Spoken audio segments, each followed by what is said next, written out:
I know there's so many things that are being fired at you about this game and about the last game, but I'm particularly interested in just your assessment after a couple of weeks of a lot of close calls, some really good wins, some tight situations. How it's going for you, and how comfortable are you in this new position? Oh, I'm very comfortable. I love coaching our kids here at LSU. We've asked them to do things almost 180 degrees from what they've done in the past, and they've jumped in with blind faith, doing things differently on a day-to-day basis. It's a process, as you know, Paul. Every single day they learn different things, how to prepare, how to practice, new systems, offense, defense, and special teams. And the one thing they continue to do is fight. They show grit, determination. We would like to be cleaner. Certainly, getting down 17-0 on the road is not the way you want to live. But they battle. And look, if you're going to build an identity, one with heart, one with determination, it's a good way to start.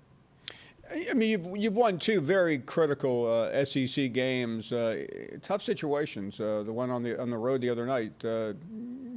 If somebody said you're going to be down by that kind of score at Jordan-Hare Stadium, you're looking for the nearest bar probably to try to soothe your wounds. But what do you gain other than a win?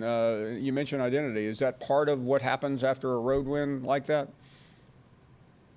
Well, I think what we knew was this team would fight. I think what it does is when you're able to teach lessons after a win, you can't throw the ball for 85, 90 yards in the SEC and be a consistent winner.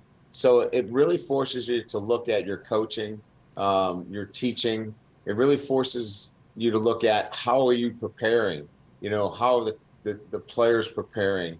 And allows that critical examination of everything that you're doing with a win.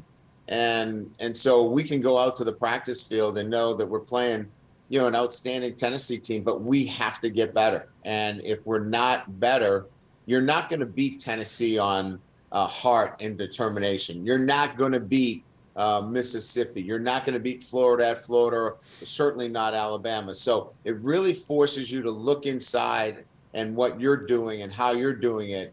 And now if you're better at all the things that I just mentioned and you play with heart and determination, now you got something going.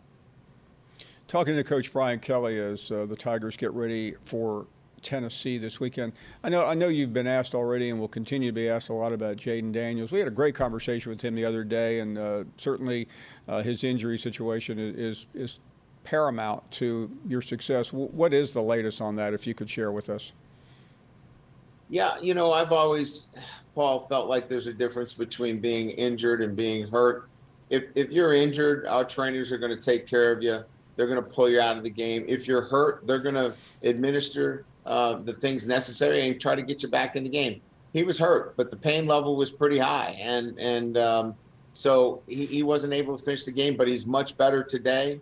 And he'll be ready to play on Saturday. But that's the nature of a quarterback. That's one that likes to get out and run a little bit. He's going to get hurt sometimes, but injuries, he's not injured, and he'll be ready to go this Saturday.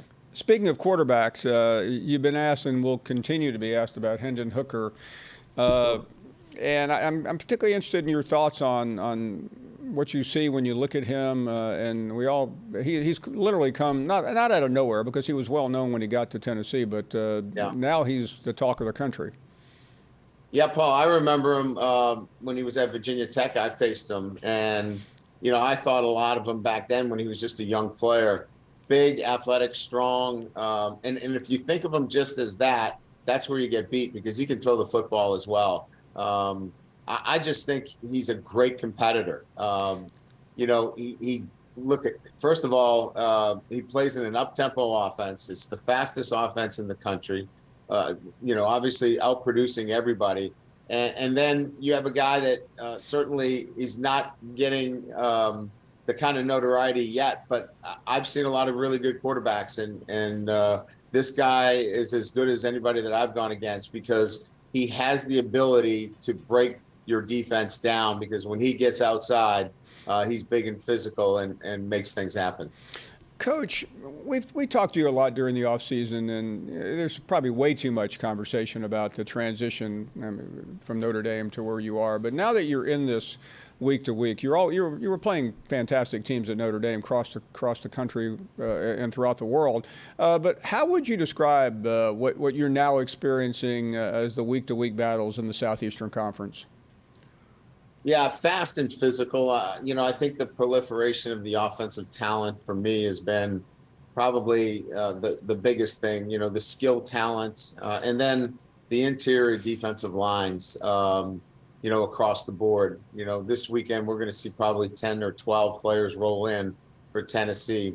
So I think it's that consistent defensive line presence, and then the skilled players on the perimeter are just outstanding at this level in the SEC. Coach, I'll let you go because I know that you're in the middle of game week, but final thoughts. Fans make a lot out of this at Tiger Stadium, and I realize this is your first year. The early start, you played at night. You played literally a lot of games at night so far. Is it much different getting ready for something like this? I mean, 11 o'clock is an early start for anything in my world, let alone a college football game. Yeah. Look, they're college kids. Their schedule is they don't do much more before 2 o'clock. But look, at the end of the day, they're going to be ready. They'll be excited to play. I think we make a little bit too much of it. Everybody wants that primetime spot. When LSU's a little bit better and we're a top 10 team, I don't think we'll have to worry about time slots. Thank you for watching ESPN on YouTube. For live streaming sports and premium content, subscribe to ESPN+.